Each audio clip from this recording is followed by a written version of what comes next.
Hi friends, welcome to creative web. ഇന്നിതാ ഞാനൊരു beef മന്തിൻ്റെ recipe ആയിട്ടാണ് വന്നിട്ടുള്ളത്. ഈ മന്തി മസാലൻ്റെ വീഡിയോ ഞാൻ മുമ്പ് അപ്ലോഡ് ചെയ്തിട്ടുണ്ടായിരുന്നു. അപ്പോൾ ആ മസാലൻ്റെ വീഡിയോ കാണാത്തവരുണ്ടെങ്കിൽ പോയി കണ്ടു നോക്കിക്കോളി. ഞാൻ ലിങ്ക് അവിടെ ടാഗ് ചെയ്ത് കൊടുക്കാം.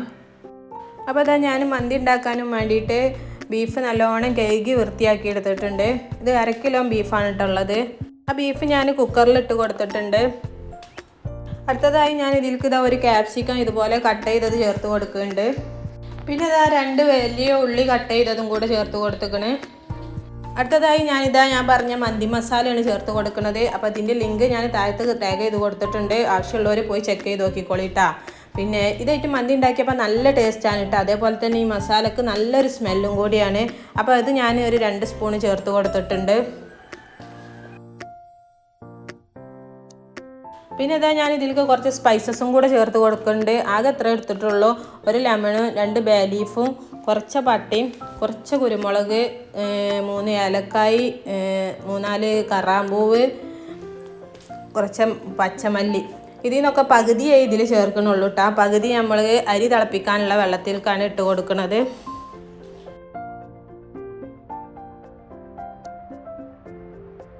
അപ്പോൾ ഞാൻ ഈ പറഞ്ഞ സ്പൈസസൊക്കെ ചേർത്ത് കൊടുത്തിട്ട് ബാക്കി ഞാൻ അരി തിളപ്പിക്കുമ്പോൾ ഇട്ട് കൊടുക്കാൻ ഇങ്ങോട്ട് മാറ്റി വെക്കുന്നുണ്ട്. പിന്നെ ഞാൻ അതിലേക്ക് ഒരു 1/2 ടീസ്പൂൺ മഞ്ഞൾപ്പൊടിയും കൂടെ ചേർത്ത് കൊടുക്കുന്നുണ്ട്.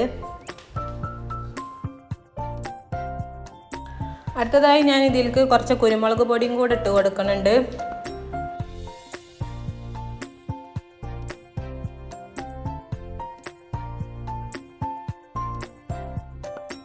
പിന്നെ ചേർത്ത് കൊടുക്കുന്നത് 2 മാഗി ക്യൂബാണ്.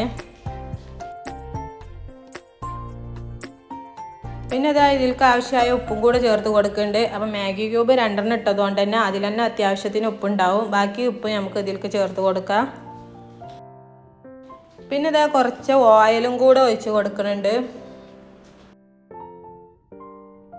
ഇനി ഞാനിത് കൈ വെച്ചിട്ട് തന്നെ നല്ലോണം മിക്സ് ചെയ്തെടുക്കുന്നുണ്ട്.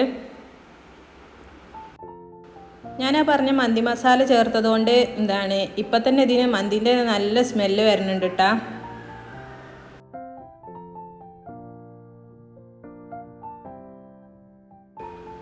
അങ്ങനെ നല്ലോണം മിക്സ് ചെയ്തതിന് ശേഷം ഇത് അടച്ച് വെച്ചിട്ട് തന്നെ നമുക്കിത് വേവിച്ചെടുക്കാം.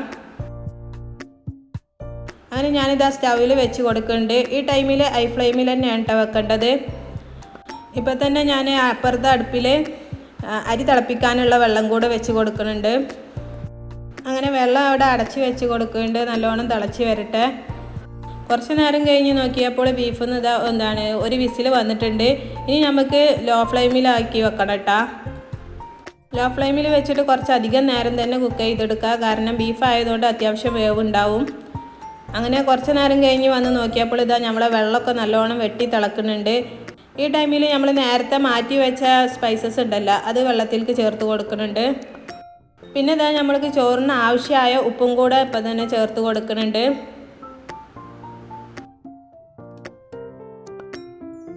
അങ്ങനെ ഞാൻ കുറച്ച് നേരത്തെ തന്നെ ഇതിലേക്കുള്ള ബസ്മതി റൈസ് നല്ലോണം കഴുകി വെള്ളത്തിലിട്ട് വെച്ചിരുന്നു. അത് വീഡിയോയിൽ കാണിക്കാൻ മറന്നു പോയതാണ്.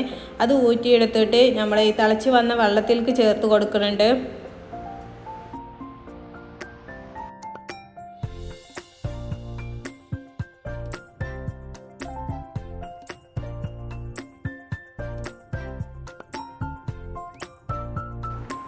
നമ്മൾ ബീഫ് ലോ ഫ്ലെയിമിൽ വെച്ചിട്ട് ഒരു 3-4 വിസിൽ വന്നിരുന്നു. അങ്ങനെ ഞാൻ തുറന്ന് നോക്കിയപ്പോൾ ബീഫൊക്കെ നല്ലോണം സെറ്റായി വന്നിട്ടുണ്ട് കേട്ടോ.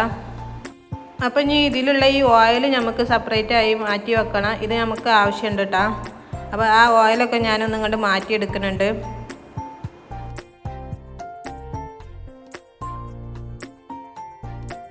ആ ടൈമിൽ നമ്മളെ ചോറൊക്കെ നല്ലോണം തിളച്ച് വരുന്നുണ്ട്. അപ്പോൾ ഞാനൊന്ന് നോക്കിയപ്പോൾ ചോറ് നല്ല പാകത്തെ വേവായിട്ടുണ്ട് കേട്ടോ. അപ്പോൾ ഇത്രയും ആയാൽ മതി. ഇനി നമുക്ക് ഇതൊന്ന് ഊറ്റിയെടുക്കാം.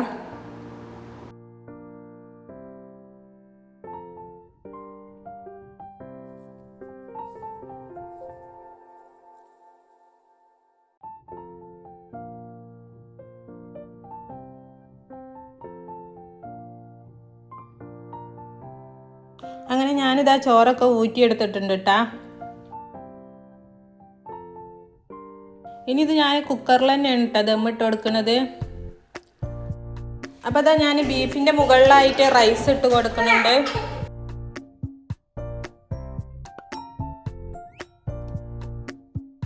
അങ്ങനെ ഇതാ ഞാൻ കംപ്ലീറ്റ് റൈസ് കുക്കറിൽ ചേർത്ത് കൊടുത്തിട്ടുണ്ട് കേട്ടോ. എന്നിട്ട് അതിൻ്റെ മുകളിലായിട്ട് നമ്മൾ നേരത്തെ മാറ്റി വെച്ച ഓയിലുണ്ടല്ലോ, അത് അതിൻ്റെ മുകളിൽ ചേർത്ത് കൊടുക്കുന്നുണ്ട്. എന്നിട്ട് ഇതാ അതിൻ്റെ മുകളിലായിട്ട് ഞാനൊരു 3 പച്ചമുളകും കൂടെ വെച്ച് കൊടുക്കുന്നുണ്ട്. പിന്നെ ഇതാ ഇതിൻ്റെ മുകളിൽ നിങ്ങൾക്ക് കണൽ വെച്ച് കൊടുക്കണമെങ്കിൽ അതൊരു പാത്രത്തിൽ വെച്ച് കൊടുത്തിട്ട് അടച്ച് വെച്ചാൽ മതി. ഞാനിപ്പോൾ അത് വെച്ച് കൊടുക്കണില്ല. ഇനി ഇതാ അത് അടച്ച് വെച്ചിട്ട് കുറച്ച് നേരം കൂടെ ഒന്ന് അടുപ്പത്ത് വെച്ച് കൊടുക്കുന്നുണ്ട്. ഈ ടൈമിൽ പ്രത്യേകം ശ്രദ്ധിക്കേണ്ടത് തീ ഒട്ടും കൂട്ടി വെക്കരുത് കേട്ടോ, പറ്റ കുറച്ച് വെക്കണം.